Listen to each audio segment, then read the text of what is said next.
The arrival of spring has always been defined not just by buds and warmth, but by a sound, the distinctive chorus of songbirds.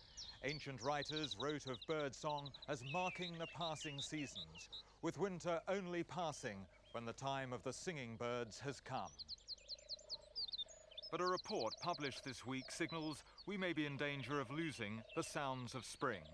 A detailed study prepared by scientists for the Department of the Environment says there is convincing evidence that a range of scarce birds and more common songbirds are in decline. The number of some species has halved in 20 years. One of the reasons is that a combination of pesticides and current farming practices are reducing the birds' food supply. There are echoes here of a warning delivered nearly 30 years ago, that chemicals used on the land can deliver a silent spring. If the implications of this latest report are correct, we could be heading towards another silent spring.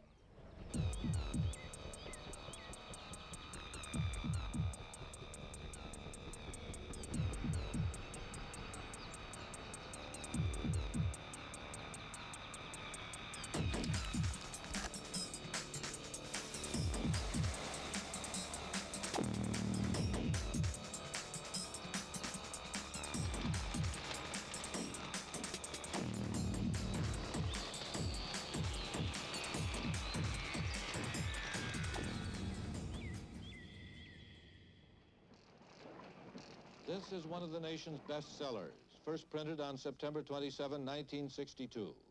Up to now, 500,000 copies have been sold, and Silent Spring... Rachel Carson's bestseller was a horror story of its time. Until then, chemicals like DDT were seen as the key to transforming farming, waging war on insects and providing a great leap forward in production. But there was a cost. Birds and other wildlife were simply destroyed along with the pests. Rachel Carson's findings were later challenged, particularly by the chemical companies, but the essential truth of what she was reporting could not be denied.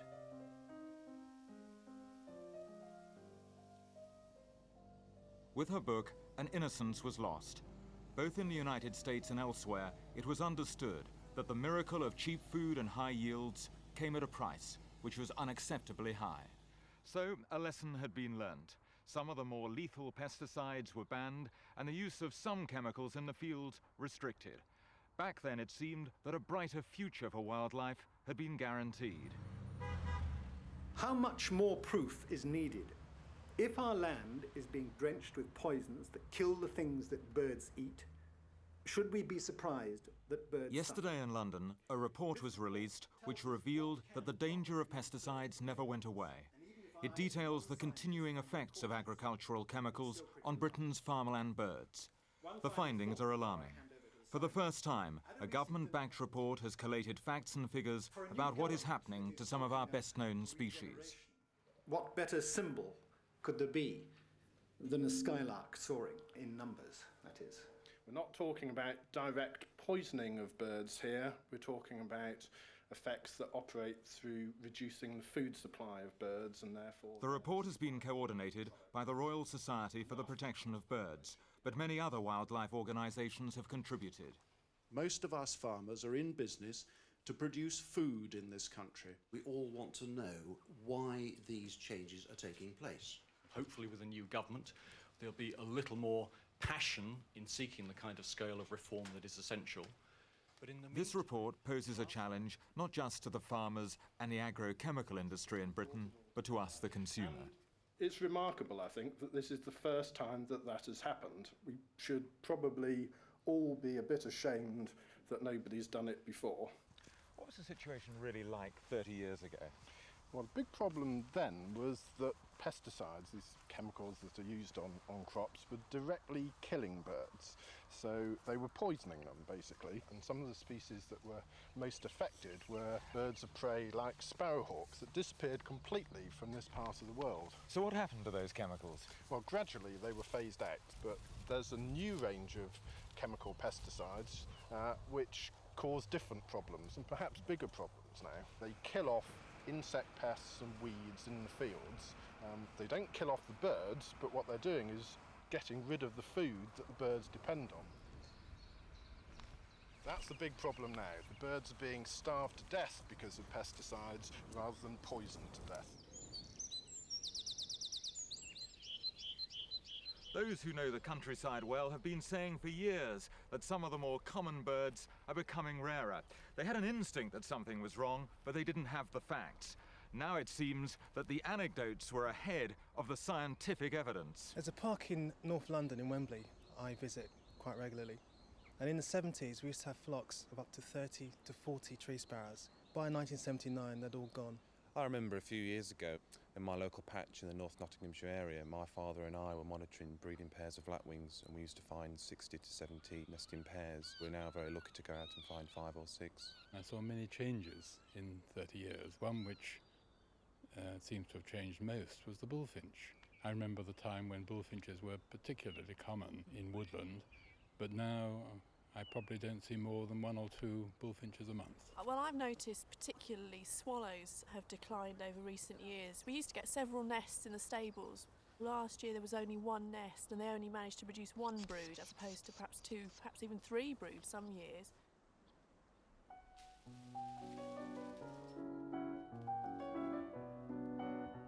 Britain's wildlife has altered over time with the country itself. 60 years ago, the land seemed unblemished. There was an unchanging rhythm to the harvests.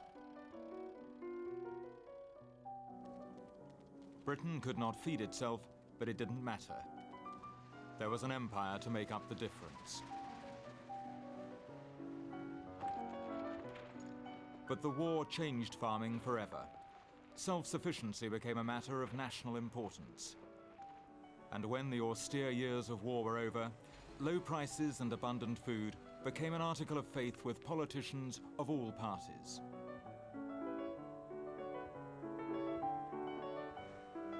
So Britain's farmers began operating on a scale not seen before. Productivity rose sharply. It was a success story, and the country became relatively self-sufficient in food.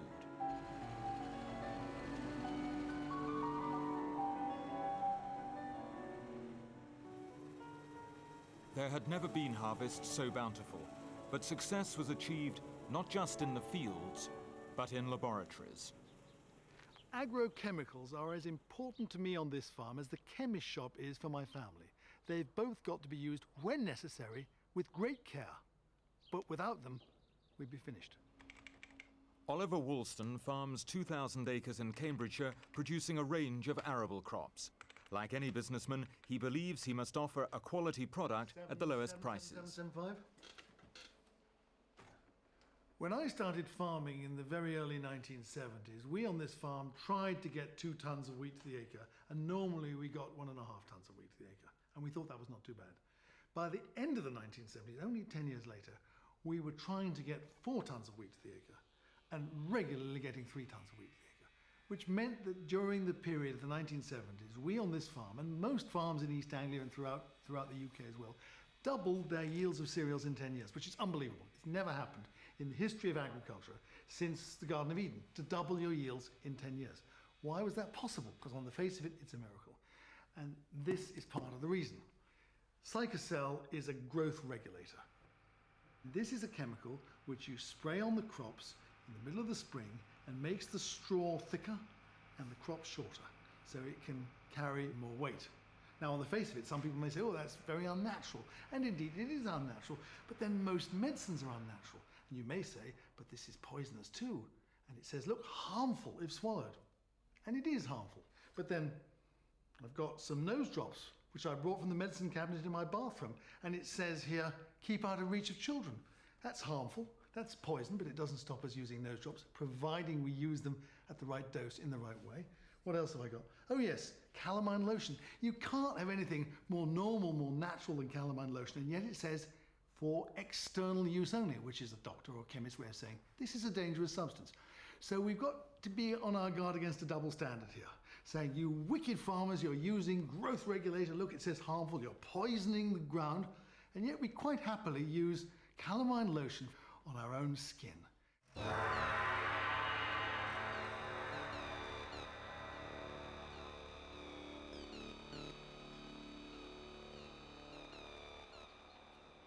Studies of the grey partridge a game bird of commercial value to landowners, have clearly shown the toll that pesticides and farming methods can take on bird life. We've been telling people of this problem for the last 20 years. It's only now that other conservation organisations have begun to monitor population declines of a whole suite of farmland birds, including the Game Conservancy, that it's really been brought to the public attention. Something could have been done about this 20 years ago. Dr. Nick Southerton's work on the grey partridge is considered one of the most comprehensive on any bird species. The Game Conservancy Trust have been studying partridges for 40 years, and in that time we found that the key factor was the survival of the chicks. When the chicks hatch until they're about 3 weeks of age, they're almost entirely dependent on insects for food. And what happens, of course, in modern cereal fields is that farmers are using insecticides to get rid of their pests, but these insecticides kill these chick food insects.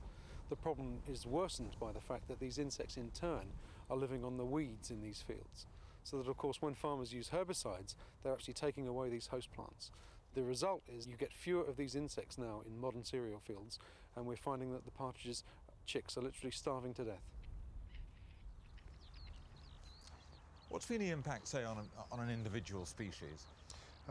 Well, a species like the skylark, that's a good example, has declined by more than 50% in the last 25 years. That's quite a decline. I mean, are we in danger of losing the skylark? Well, I don't think it will quite come to that, but the skylark is still declining in numbers, and it's becoming more difficult to hear the song of the skylark.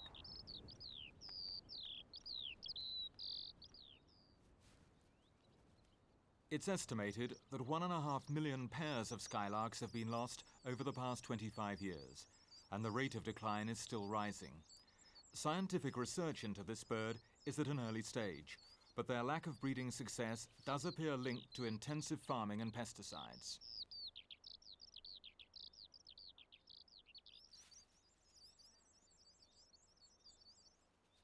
The disappearance of the song thrush has been even more serious. It has declined by 73% over the same period. In one current survey, it's emerging that pairs of thrushes make fewer attempts to nest on intensely managed arable land than on traditional mixed farmland. And those that do nest are also less successful at rearing their young. These surveys have sometimes failed to persuade because they've been limited to a few species. But is there enough information to say what's generally happening to bird life? Our farmland birds are in serious trouble because of modern farming practice. Chris Mead's figures contributed to the report. He and his colleagues have been collecting scientific data on birds for 25 years. Quite apart from the massive declines in things like grey partridge, song thrush and skylark, the BTO has incontrovertible evidence of huge declines in all sorts of other farmland birds. For instance, tree sparrow, country cousin of the house sparrow, rather nice little bird with a chestnut head, and it used to breed in colonies on farmland. Now there's many areas where it doesn't, because it's gone down by 89%. Turtle dove, the summer visitor dove, comes to us from West Africa where it spends the winter, and it comes back to less and less of the country, down 77%. Bullfinch, lovely little finch, beautiful colours, the male this nice pink and the female sort of biscuity colour, used to be seen in hedgerows all over the country, now down by 76%. Spotted flycatcher, another summer visitor, winters as far south as South Africa, used to come back in May to all sorts of gardens, farmland areas, woodland areas, down 73%. Lapwing, you might know it as peewit or even as green plover, a very familiar bird 50 years ago here during the winter. And this species has gone down by 62%. Reed bunting, a rather nice little bird, used to be associated only with wetlands, moved out of the wetlands into farmland about 50 years ago. About 25 years ago, it started going down, and now on farmland, it's down 61%. Linnet, lovely little bird, used to be kept in cages, down overall by 52%. And finally, swallow, the epitome of summer, a migrant again going down to South Africa, but we think that farmland habitat is the reason why it's down by 43% in farmland in Britain. So what's the common factor? And the common factor with all these species is farmland. Farmland is where these birds are trying to live, and they're finding it more and more difficult. They're finding that the hedgerows are being chopped down, they're finding that the crops themselves are becoming just crop.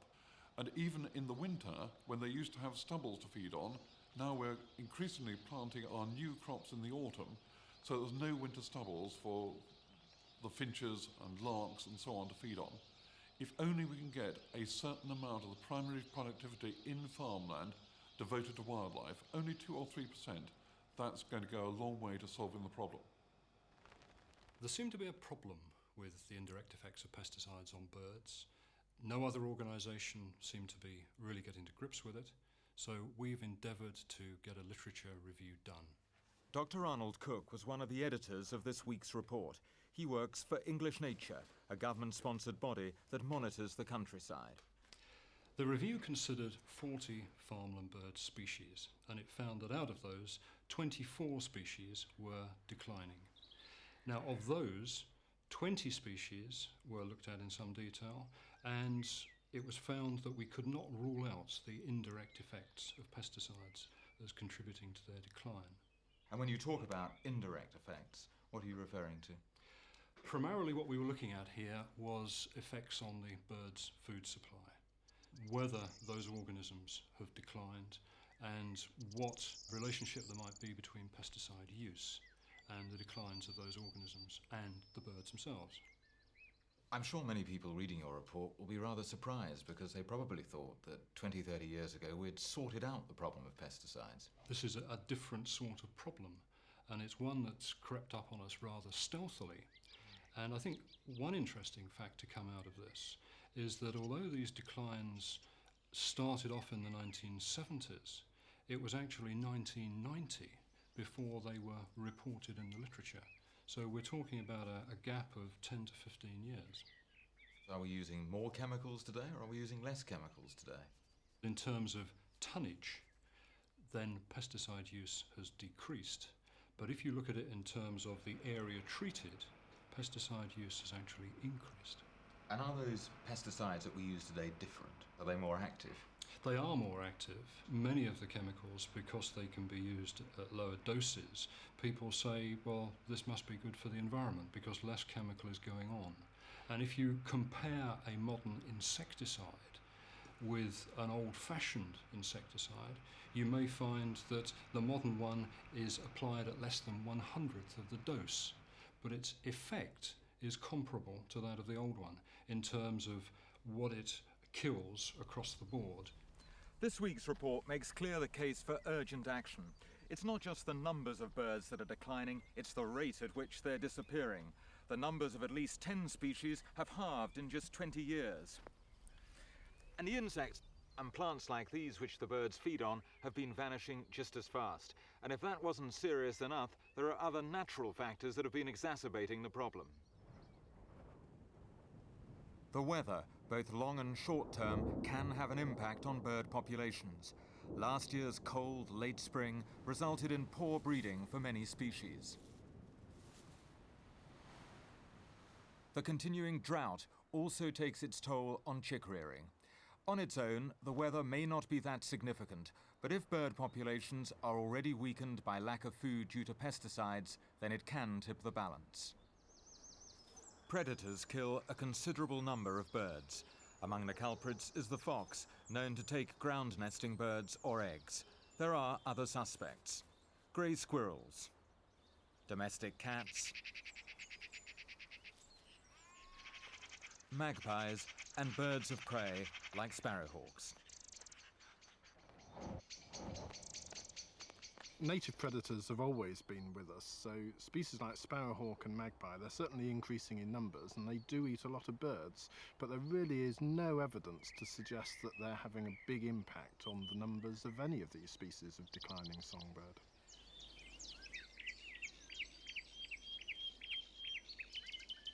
But of course, it's not just songbirds. A whole variety of our animals and plants have been severely damaged by intensive agriculture. Simon Lister, who heads the National Network of Wildlife Trusts, maintains that modern farming practices and pesticides have impoverished the British countryside. So what species in particular are we seeing less of in the countryside today? Almost all species of animals and plants are not as abundant as they were. I mean, and intensive agriculture has really been devastating for a variety of mammals, insects, reptiles, amphibians, plants. I mean, to take some of the mammals, something like the hare, for example. I mean, once widespread throughout most of Britain, but here in southwest England, it's an absolute disaster area. Just nothing like as common as it once was. And it's not just the mammals. I mean, take some of the insects. The meadow brown butterfly, for example. I mean, here in the summer in a pasture like this, you'd be seeing clouds of meadow brown butterflies. They're still around, but just nothing like as abundant as they were. Do these problems extend to pond life and species we see in ponds? There's a pond behind us here. I mean, being a farm pond, it's degraded, it's filled in, and because of the chemicals, the water quality isn't good enough for the fronds to breed. I mean, if you look out at this pasture here, 30 or 40 years ago, there would have been frogs about. Now, this habitat is about as hospitable as the moonscape for a frog. You just won't find them there. Is this what we're talking about over here at the moment? Well, exactly that. There you have it. I mean, just spray after spray. I mean, here we are in a pasture in Somerset. It looks very nice and green, but actually it's got about as much diversity as a car park. You've got ryegrass here, the odd stinging nettle. Now, I mean, had we been here 30 or 40 years ago, you could have expected to see a huge variety of species of wildflowers. Cowslips, for example, would have been common. Ox-eye daisies, even orchids. People think of orchids as being rare, but really green-winged orchids would have been here everywhere 30 or 40 years ago. And if you go to unimproved grassland, you can still find them. But what we're finding is that, you know, we've got these things still in a few nature reserves, but out in the farm landscape, in wildlife terms, it's dead, dead poor, particularly out in the field centres. And this is due principally to different farming methods or to the use of pesticides? No, this is entirely due to chemicals which are encouraging this ryegrass, which then swamps out every other kind of species of wildflower.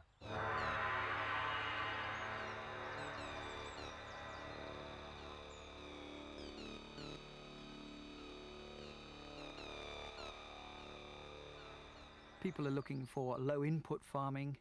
We think it's probably better, and what they want is for low impact farming, and that's what we're trying to deliver. Richard Trow-Smith is the spokesman for the multi-million-pound industry that supplies the chemicals and pesticides to our farmers. How do you react to this latest report, which charts not only a decline in bird life, but in wildlife, and signals that pesticides are one of the causes? I think the report that we saw, we considered to be quite fair. There was quite a lot of evidence put forward there.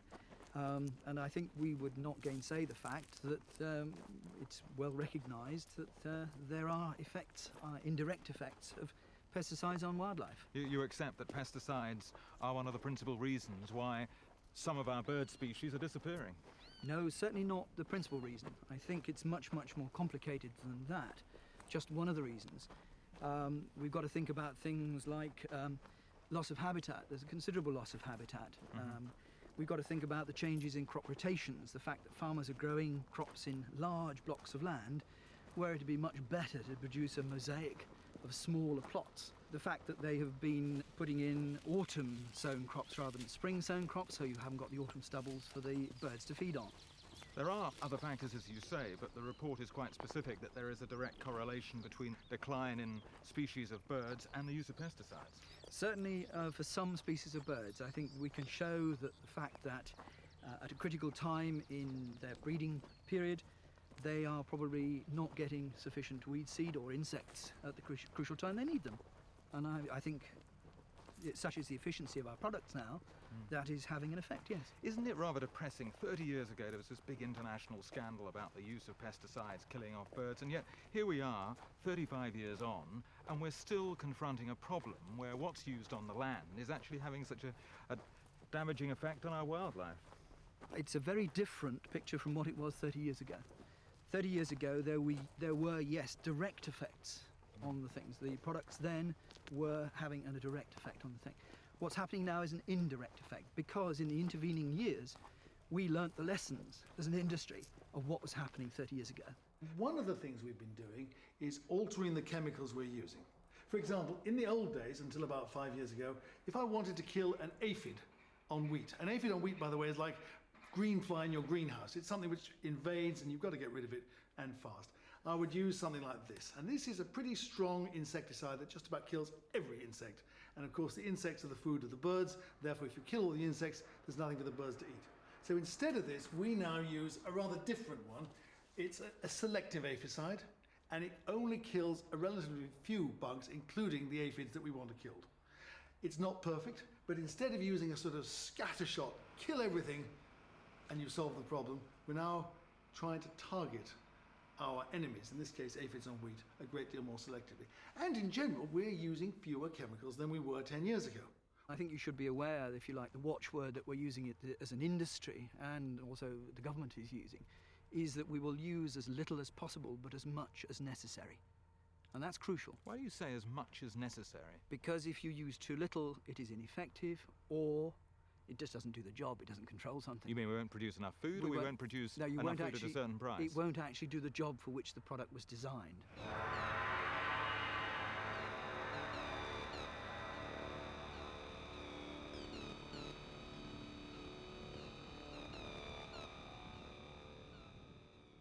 Around the chemically enhanced crops, there still is wildlife, but marginalised to those areas that have escaped the sprayers.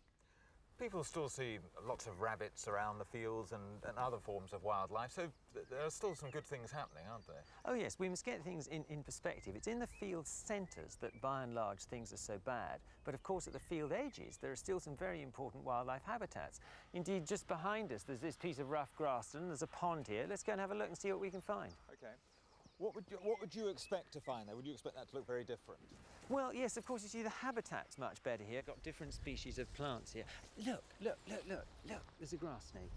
We're incredibly lucky to see that. Yeah. Just stay there, don't disturb it.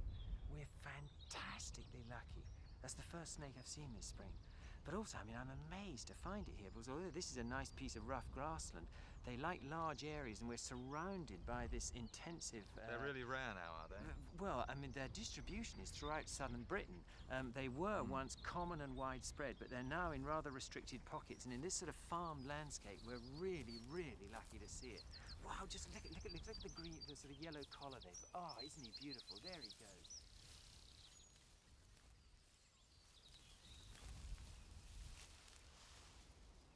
Farmland ponds like this are becoming increasingly scarce, and of course they're tremendously important for a whole variety of wildlife. The grass snake that we saw will come down here to find the frogs and toads that they feed on. And then of course it's dragonflies, newts, and a whole variety of species will depend on ponds. And of course they're nothing like as common as they were. So what should farmers do? What would you like to see them do to prevent this happening? Well, I think the most important thing is to say that a great many farmers are really trying now. I mean, some of them are interested in conservation and are making a big effort to conserve what ponds there are, to use less chemicals. But they are the exception, and one can't really expect all farmers to do it unless there are financial incentives are right. So what I'd like to see happen is to see more incentives for wildlife-friendly farming, so that farmers actually get a financial reward if they maintain their ponds, if they maintain their hedges. At the moment, farmers will only do that if it's out of the goodness of their hearts. You know, we need to make it more financially interesting. Because if we ask farmers to use less pesticides, aren't we actually saying be less efficient, be less productive? Well, yes, I think that's absolutely right. But as a society, I mean, at the moment, we have to remember we're subsidising farmers to the tune of some £3 billion a year. But I don't blame them for the way they do things. What I do blame is the Common Agricultural Policy, which creates that financial climate. So what we've got to do is change that policy so that there's more incentive, not so much for intensive farming, but for a more environmentally farming. And my guess is that actually, if that did exist, many farmers would welcome it, and obviously conservationists would too. We're trying to make a living farming on this very poor light land, but we try and leave room for wildlife. Chris Knights farms 10,000 acres in Norfolk. He too relies on pesticides, but he believes it is possible to both farm efficiently and protect nature.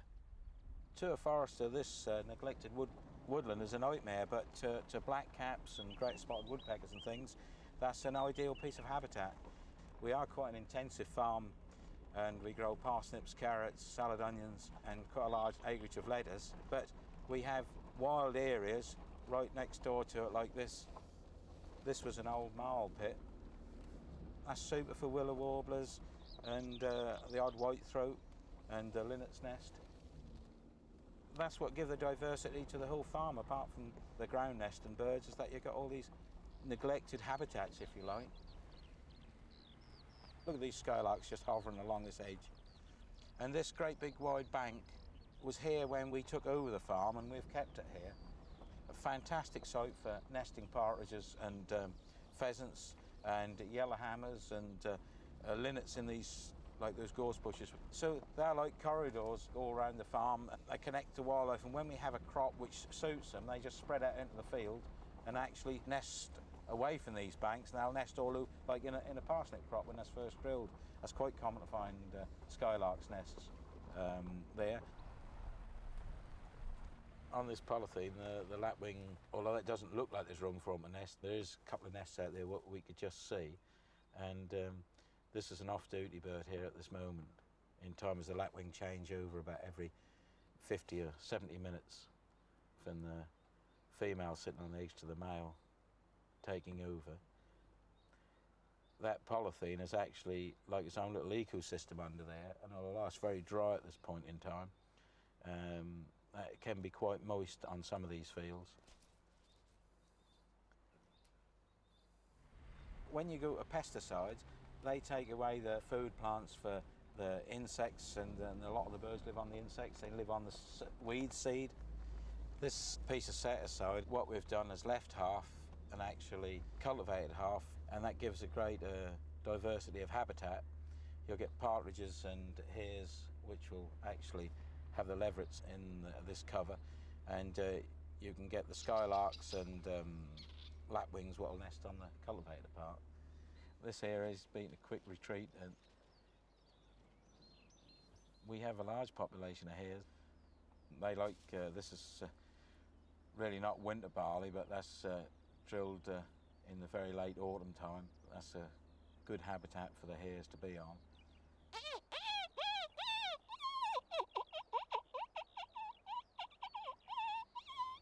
You can see us listening to us, but that's not responding at all.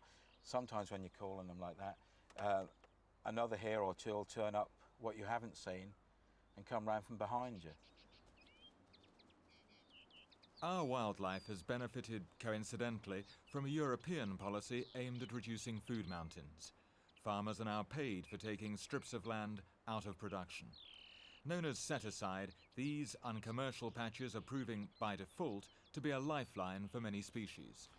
One of the things a farmer can do to sympathetically manage his farm for farmland birds is to take care of his set-aside. And here's a very good example of a farmer who's got some set-aside that's being managed perfectly for farmland birds. It's 20 metres wide from the edge of the field into his crop, and he's planted it with oilseed rape. He planted it this time last year, and these plants grew, providing insects for farmland birds all through the summer. Over the winter, it stood and dropped all its seed and was very useful for farmland birds again, providing winter food.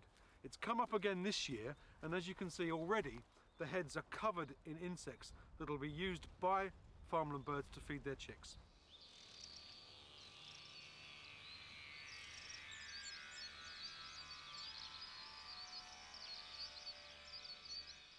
Most farmers do not have the confidence today to farm without chemicals. They don't have the information they need, and they don't believe it's possible.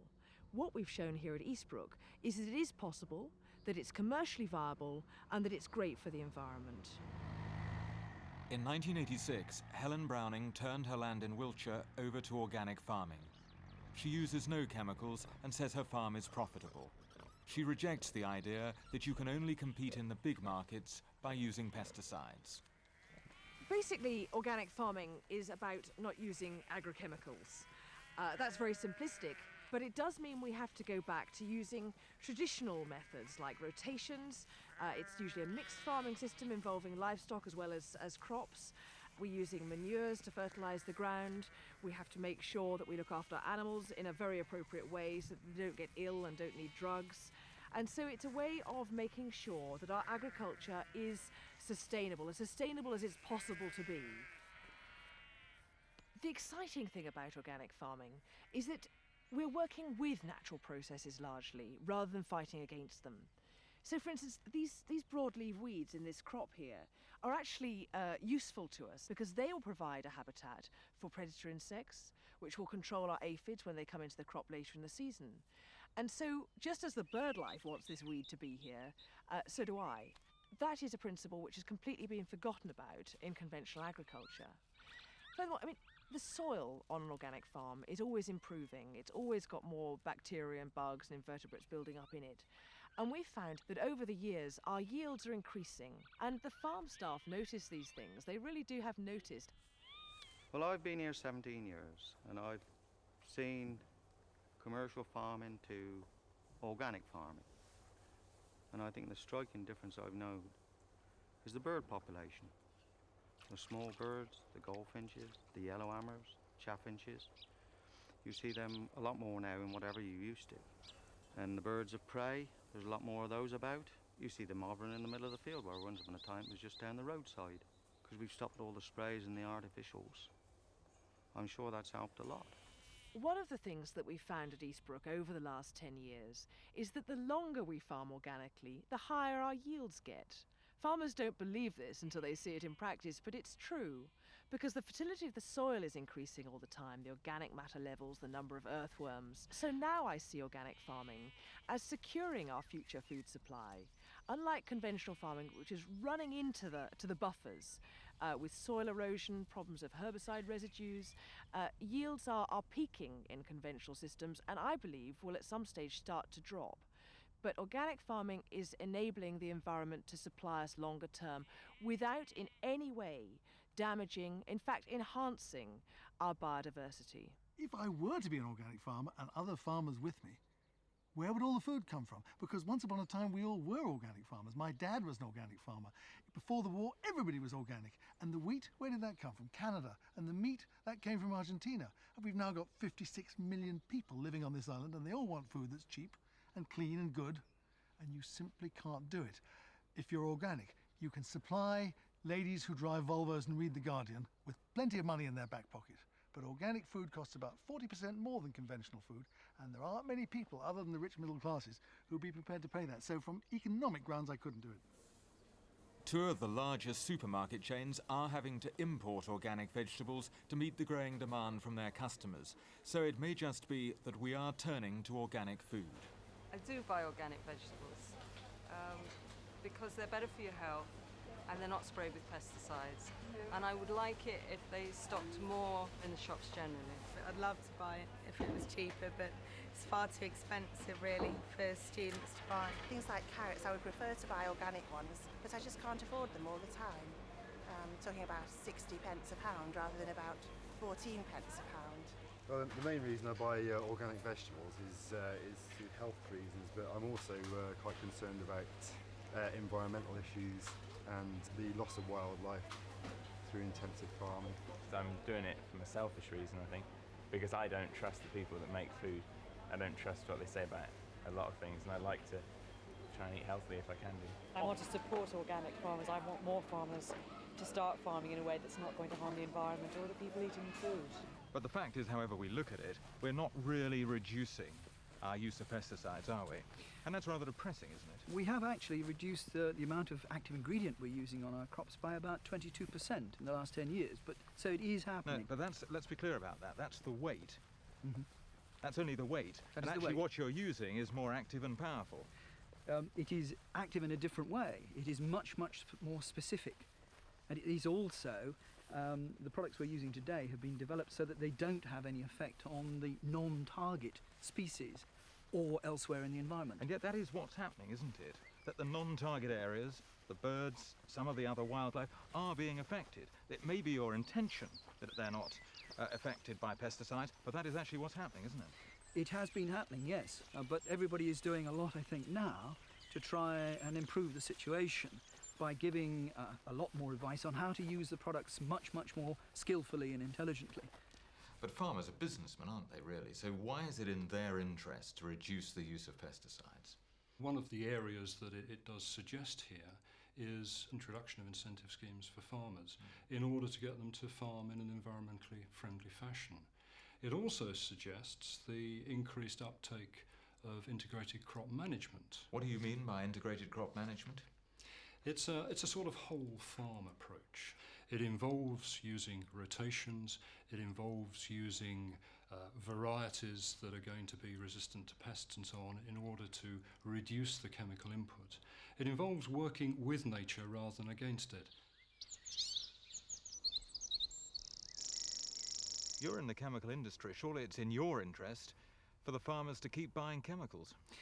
That's probably rather a short-term view, and we're not a short-term industry. When you've spent £60 million to produce a product and spent 10 years, you really must stick with your market. You've got to recoup that money. Now, if the public is asking for products which are wildlife friendly, and your rivals develop it, and you don't, then you're out of business. That's a fact of life. So we must listen to what the customer wants. Otherwise, we're dead. Are you saying that if the consumer says, we don't actually want crops grown with chemicals over a period of time, that's what's really going to change the industry? I suspect we'll have to listen to that and adjust to it. Yes, indeed. So, over £3 billion of taxpayers' money is spent on agricultural subsidies in the UK each year, and what we have to do is to make sure that that provides food, cheap food, safe food, but also a healthy environment which is full of birds and other wildlife. Within the framework that farmers have to operate, it's important that they're encouraged to think about minimising the use of pesticides, and when pesticide use is necessary, to think about minimising impact to the environment by using the right pesticide at the right time and in the right way. If farmers can just give a little bit of their productivity to wildlife, things will get better. I haven't come across a system of farming that reconciles the objectives of the environmentalists, of the food producer, of those concerned with health and with animal welfare in the way that organic farming does. I'm optimistic about the future because I think the progress we've made with chemicals in the last 50 years will continue. They'll get better and cleverer and safer. I'm reasonably optimistic about the future because at the end of this century there's going to be a major opportunity to reform the Common Agricultural Policy, and if we can take that opportunity and terminate the production subsidies and switch those into support for more wildlife friendly farming practices, then we could yet see a British countryside that is richer in a whole variety of animals and plants.